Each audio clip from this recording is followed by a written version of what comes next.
আজ Bangla news update. এবারের দীঘা সফরে গিয়ে বড় ঘোষণা করলেন মুখ্যমন্ত্রী মমতা বন্দ্যোপাধ্যায়। বৈশাখ মাসে অক্ষয় তৃতীয়ার দিন উদ্বোধন করা হবে দীঘায় রাজ্য সরকারের উদ্যোগে তৈরি করা জগন্নাথ মন্দির। মঙ্গলবার থেকে 3 দিনের দীঘা সফরে রয়েছেন মুখ্যমন্ত্রী মমতা বন্দ্যোপাধ্যায়। বুধবার জগন্নাথ মন্দিরের কাজের অগ্রগতি দেখতে যান তিনি।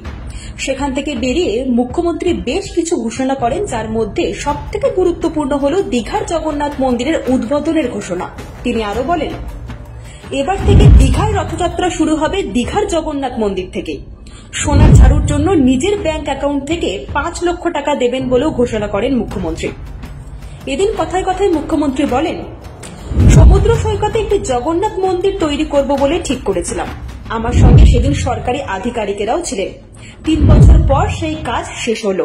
করেছেন সেই জন্য এইটা আমরা বছর কয়েক আগেই সিদ্ধান্ত নিই, দীঘায় ঘুরতে ঘুরতে,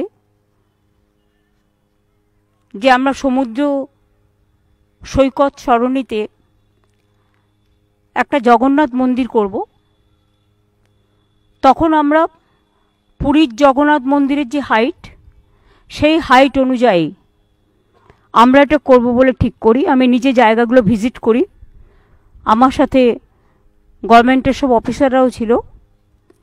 সেদিনের চিন্তাভাবনার জোরে আজকে 3-4 বছর টাইম লেগেছে এই এত সুন্দর একটা জগন্নাথ মন্দির, জগন্নাথ ধাম তৈরি করতে।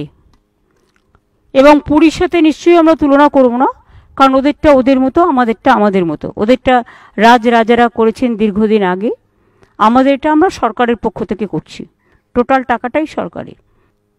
আগামী কয়েক হাজার বছর ধরে এটা একটা চিরস্থায়ী জগন্নাথ ধাম বাংলায় সুন্দরভাবে সমুদ্র তটে, সমুদ্র কন্যার জায়গায়, সমুদ্র তীরে লোকে বেড়াতে আসেন, তারা একটা মন্দিরে পুজো দিতেও চান। তাদের সকলের কথা ভেবে এটা তৈরি করা হলো। হাজার হাজার বছর ধরে এটা থাকবে এবং আমরা চাই সারা পৃথিবীতে এই জগন্নাথ ধাম দেখতে সমস্ত মানুষেরা সমবেত হন। যেদিন ইনাগুরেশন হবে 24 ঘন্টা প্রসেস করতে হয়, তারপরে অক্ষয় তৃতীয়ার আগের দিন থেকে প্রসেস শুরু হবে। অক্ষয় তৃতীয়ার দিন উদ্বোধন হবে। আমরা কিছু বিশিষ্ট মানুষকে নিশ্চয়ই আমন্ত্রণ জানাবো, সেটা আমরা পরে ঠিক করে নেব, কারণ আগে কাজটা পুরো কমপ্লিট হোক। বর্ডার খুলে দিন, 15 মিনিটের জন্য বাংলাদেশ দখল করে নেব। আমরা 15 মিনিটে বাংলাদেশ দখল করে নেব। জেলা তৃণমূল কার্যালয়ে বসে বিস্ফোরক মন্তব্য তৃণমূল নেতার। 15 মিনিটের জন্য বর্ডার খুলে দেওয়া হোক, পশ্চিমবাংলার সংখ্যালঘুরা বাংলাদেশ দখল করে নেবে, মন্তব্য মালদা জেলা তৃণমূল সংখ্যালঘু সেলের সভাপতি টিঙ্কুর রহমান বিশ্বাসের। টিঙ্কুর রহমান বিশ্বাস বলেন, কালকেও আমরা দেখেছি বিএনপির লিডার আমাদের মানবিক মুখ্যমন্ত্রীকে ব্যঙ্গ করেছিলেন। আমি বলতে চাই, আমরা সংখ্যালঘু মুসলিম যারা আছি এখানে, আমরাই যথেষ্ট বাংলাদেশের জন্য। আমরা বলেছি 15 মিনিটের জন্য বর্ডার খুলে দিন, বাংলাদেশ দখল করে নেব। পুলিশ লাগবে না, ফোর্সও লাগবে না। বাংলাদেশ একটা ছোট্ট রাষ্ট্র, যার জন্ম দিয়েছে ভারতবর্ষ। ওদের 7 লক্ষ শরণার্থীকে আশ্রয় দিয়েছিল ভারত সরকার। তাদের খাওয়া দাওয়া করে নিজের দেশে ফেরত পাঠিয়েছিল। সেই বাংলাদেশ আজকে তার প্রতিদান দিচ্ছে। যে দেশ তার জাতির পিতাকে চেনে না, তার মূর্তি ভাঙে, তাদের থেকে আর কি আশা করা যায়? বাংলাদেশের বর্তমান অবস্থার পরিপ্রেক্ষিতে দাঁড়িয়ে ফের একবার 2 দেশের মানুষের হৃদয়ের বন্ধনের কথা তুলে ধরলেন কংগ্রেসের প্রাক্তন সাংসদ অধীর চৌধুরী। একই সঙ্গে তার মন্তব্য, ভারত বাংলাদেশ বর্ডার বাস্তবে শতছিদ্র বর্ডার, যেখানে ন্যূনতম নিরাপত্তার ব্যবস্থাও নেই। আমরা বলি যে ভারত বাংলাদেশের সীমানা সেটা শতছিদ্র, অর্থাৎ পোরাস বর্ডার, ছিদ্র ছিদ্র সেখানটায়, কোথাও বেড়া আছে, কোথাও নেই। আবার বলি আমি, সব থেকে বড় সীমানা সুরক্ষা উভয় দেশের মানুষের মধ্যে হৃদয়ের আন্তরিকতার সম্পর্ক। এর থেকে বড় সুরক্ষা হতে পারে না। শুধু কাঁটাতারের বেড়া দিয়ে আমরা এই বর্ডারকে সুরক্ষিত করতে পারি না। বিএসএফ নিশ্চয় আছে, তারা বর্ডার দেখভাল করবার জন্য আছে, তার সংখ্যা সামান্য, কিন্তু আজকে বাংলাদেশের 17-18 কোটি মানুষের জন্য সঙ্গে আমাদের যে সম্পর্ক, সেই সম্পর্কের গভীরতা, সেই সম্পর্কের আন্তরিকতা থেকে বড় সুরক্ষা আর কিছু হতে পারে বলে আমি মনে করি না। তাই ভারত বাংলাদেশ সীমান্ত পোরাস, অর্থাৎ শতচ্ছিদ্র সীমান্ত। যে কেউ সেখানে প্রবেশ করতে পারে, আতঙ্কবাদীরা প্রবেশ করতে পারে, টেররিস্টরা প্রবেশ করতে পারে, চোরা কারবারিরা প্রবেশ করতে পারে, সবকিছু হতে পারে। কেউ যদি মনে করে যে ভারতবর্ষের সকালে নাস্তা করব, দুপুরবেলায় বাংলাদেশে গিয়ে লাঞ্চ করব, আবার রাত্রে ভারতবর্ষে ডিনার করব, আজকে যা বর্ডারের পরিস্থিতি সেটাও সম্ভব। এত বড় কথা বললাম। রাজ্য বিধানসভায় ফের উঠল আলুর দাম বৃদ্ধির প্রসঙ্গ। অসময়ে বৃষ্টির কারণে এবছর আলুর দাম উৎপাদন অনেকটাই কমেছে। বিধানসভায় জানালেন কৃষিমন্ত্রী শোভনদেব চট্টোপাধ্যায়। এর কারণ হিসেবে তিনি জানান, আলু চাষের সময় ব্যাপক বৃষ্টি হয়, তার ফলে মাঠেই নষ্ট হয়ে যায় ফসল। এরপর মাটি শুকনো হয়ে নতুন ফসল এখনো জমি থেকে উঠে আসেনি। এই কারণে আলুর মূল্য ক্রমশই ঊর্ধ্বমুখী। তবুও দাম নিয়ন্ত্রণে এ রাজ্যে মুখ্যমন্ত্রী একাধিক পদক্ষেপ নিয়েছেন। টাস্ক ফোর্স পাঠিয়েছেন বাজারে বাজারে। পাশাপাশি রাজ্যের নিজস্ব সুফল বাংলা স্টলের মাধ্যমে সবসময় বাজার মূল্যের তুলনায় 5 থেকে 6 টাকা করে কম দামে মানুষের হাতে আলু তুলে দেওয়ার চেষ্টা করেছে রাজ্য সরকার। আজ বাংলাকে এমনটাই জানালেন রাজ্যের কৃষিমন্ত্রী শোভনদেব চট্টোপাধ্যায়। প্রবল বৃষ্টি হলো, একটা আলু চাষটা পুরো নষ্ট হয়ে গেল। আলু চাষটা কি শুকনো মাটি যদি বৃষ্টি পড়ে যায় তাহলে সে মাটিটা একদম কাঁঠাল মাটি হয়ে যায়, সমস্ত আলুটাই নষ্ট হয়ে গিয়েছিল। এই আলু মাটি শুকনো হওয়ার পরেতে তারপর নতুন করে চাষ করতে হলো। সেই আলু চাষ করতে গিয়ে কিছুটা তো কমবে, অটোমেটিক্যালি কমবে, সময় কমে গেল। তাতে আমাদের 2022-23 হয়েছিল 1,48,25,643 মেট্রিক টন, 43 মেট্রিক টন। সেটা নেমে গেল 1,27,63,63,81 মেট্রিক টন। এই যে নেমে গেল, এটার জন্যই নেমে গেল। কিন্তু তাতেও আমি বলছি, এটাও কিন্তু আমাদের রাজ্যের প্রয়োজনের তুলনায় অনেক বেশি, অনেক বেশি। তারপরেও যখন এগুলো হয়, সেগুলো হচ্ছে হোল্ড করা হয় কৃত্রিম ঠিক সময়ের মতন। যেহেতু আলু চাষিরা তো ফ্রি, তারা স্বাধীন, তারা যে আলুটা রাখে বস্তুটা ইচ্ছে করে হোল্ড করতে থাকে, যাতে দামটা বাড়ে। তো এবারে মুখ্যমন্ত্রী অনেক স্টেপ নিয়েছেন, বাইরে আলু বিক্রি বন্ধ করছে, বা অন্য রাজ্যের লোকেরা না রিমার্কস করেছেন। তিনি বলেই দিয়েছেন, আমার রাজ্যের লোককে আমি ক্ষতি করে বা তাদের অসুবিধায় ফেলে আমি আমার রাজ্যের আলু বাইরে যেতে দেবো না।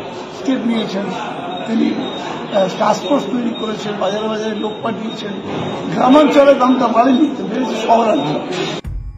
এই মুহূর্তে আদানি ইস্যুতে পুরোপুরি কোণঠাসা কেন্দ্রের বিজেপি সরকার ও তার প্রধানমন্ত্রী নরেন্দ্র মোদীকে বাঁচানোর চেষ্টা করছে তৃণমূল কংগ্রেস ও তার নেত্রী মমতা বন্দ্যোপাধ্যায়।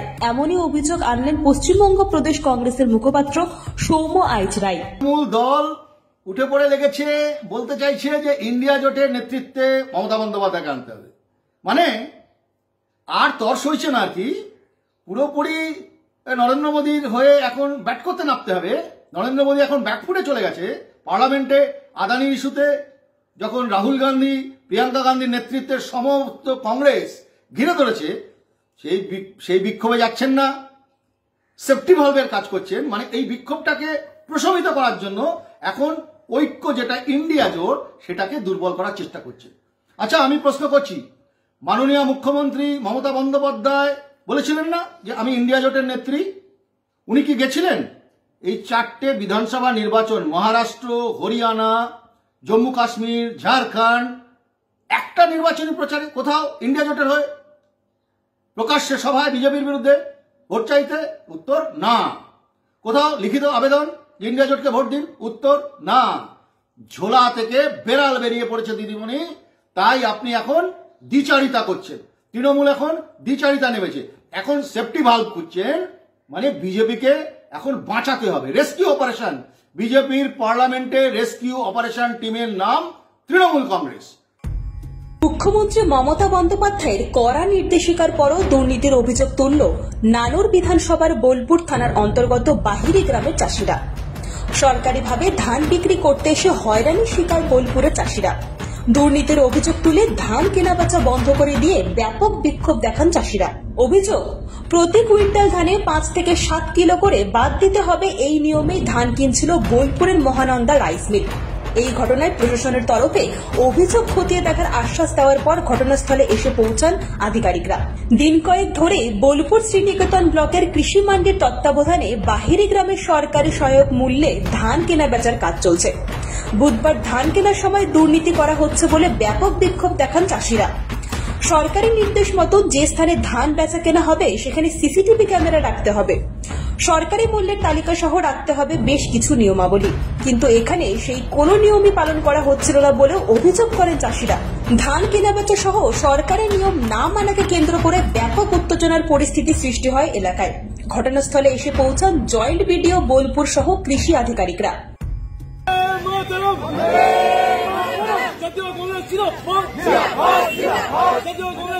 বিএলআরও অফিসের সামনে বিক্ষোভ কংগ্রেসের।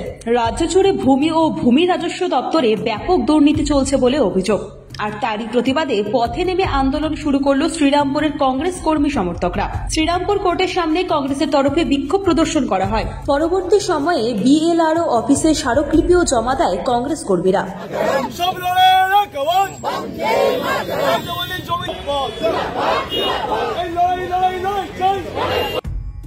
বাংলার বেশ কয়েকশো তাঁত শিল্পীদের নিয়ে সারা বাংলা তাঁত শ্রমিক ইউনিয়নের উদ্যোগে বর্ধমানের টাউন হলে এক তাঁত শিল্পী সম্মেলন অনুষ্ঠিত হতে চলেছে। যে সম্মেলনের অন্যতম উদ্যোক্তা রাজ্যের মন্ত্রী স্বপন দেবনাথ। সহযোগিতায় থাকছেন তৃণমূল কংগ্রেস ট্রেড ইউনিয়নের রাজ্য সভাপতি ঋতুব্রত বন্দ্যোপাধ্যায়। বর্ধমানের টাউন হলে অনুষ্ঠিত হতে চলা এই সম্মেলনে উপস্থিত থাকবেন পূর্ব বর্ধমান ও নদিয়ার এক ঝাঁক তাঁত শিল্পী। জানা গিয়েছে এই সম্মেলনে উপস্থিত প্রত্যেক শিল্পীর হাতে তুলে দেওয়া হবে 5,000 টাকা মূল্যের সুতো ও প্রায় 10,000 টাকা মূল্যের তাঁত মেশিন সারানোর সামগ্রী। ফলে এই সম্মেলন ঘিরে তাঁত শিল্পীদের মধ্যে এখন থেকেই সৃষ্টি হয়েছে তুমুল উৎসাহ আর উত্তেজনা।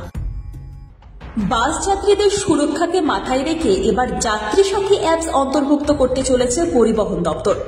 মঙ্গলবার বাস যাত্রীদের নিরাপত্তা ব্যবস্থা সহ একাধিক বিষয় নিয়ে বাস মালিকদের সংগঠনের সঙ্গে বৈঠক করলেন পরিবহন সচিব সৌমিত্র মোহন। বৈঠকে উপস্থিত ছিলেন রাজ্য পুলিশের আইটি ট্রাফিক সহ তথ্য প্রযুক্তি দপ্তরের সচিব সহ বাস মালিক সংগঠন। ট্যাক্সির আদলে সরকারি এবং বেসরকারি বাসে যাত্রী সাথী অ্যাপ চালু করতে চলেছে পরিবহন দপ্তর। বৈঠকে কলকাতা থেকে এয়ারপোর্ট পর্যন্ত যাওয়া 12টি সরকারি রুটে পরীক্ষামূলকভাবে শুরু হতে চলেছে বাসের যাত্রী সাথী অ্যাপ। যেসব সরকারি রুটে যাত্রী সাথী চালু করা হবে তার মধ্যে রয়েছে AC39, AC50A, AC37A, V1, S10, S23A, AC2, AC43, AC40, AC23A, EB12 এবং S68। এই সমস্ত সরকারি বাস রুটে পরীক্ষামূলকভাবে চালু হবে যাত্রী সাথী অ্যাপ, যার মাধ্যমে এবার থেকে বাস চালক বাস চালু করলে যাত্রী সাথী অ্যাপে লগ ইন করার সঙ্গে সঙ্গে অ্যাপ সরাসরি প্রশাসন এবং পুলিশের সঙ্গে যুক্ত হয়ে যাবে, যার ফলে বাস চালক রাশ ড্রাইভিং করা থেকে বিরত থাকবে। শুধু তাই নয়, যাত্রী সাথী অ্যাপ দ্বারা বাস যাত্রীরাও তার গন্তব্যে যাওয়ার বাসের গতি প্রকৃতি জানতে পারবে। পারদ পতন কলকাতা সহ দক্ষিণবঙ্গের জেলাগুলিতে এক ধাক্কায় 2 ডিগ্রি কমে কলকাতার সর্বনিম্ন তাপমাত্রা নামলো 16.2 ডিগ্রি সেলসিয়াস। ঘন কুয়াশায় ঢাকলো রাজ্য। দক্ষিণের পাশাপাশি উত্তরেও পারদ পতন। আলিপুর আবহাওয়া দপ্তর সূত্রের খবর, বুধবার থেকে তাপমাত্রা কমবে রাজ্যে। কোথাও কোথাও জাঁকিয়ে শীত পড়ার সম্ভাবনা। বুধবারই মৌসুমী শীতলতম দিন। শনিবারে শীতের আমেজ অনেকটাই বাড়বে বলে জানিয়েছে হাওয়া অফিস। জানা গিয়েছে দক্ষিণ পূর্ব বঙ্গোপসাগরে একটি নিম্নচাপ এলাকা তৈরি হয়েছে, যেটি ক্রমশ পশ্চিম এবং উত্তর পশ্চিম অভিমুখে শ্রীলঙ্কা উপকূলের গা ঘেঁষে তামিলনাড়ু উপকূলের দিকে এগোবে। তবে আগামী 48 ঘন্টায় অবাধ উত্তরে হাওয়ার দাপটে পারদ নামবে। দক্ষিণের জেলাগুলিতে তাপমাত্রা 2 থেকে 4 ডিগ্রি কমবে বলে জানিয়েছে আলিপুর।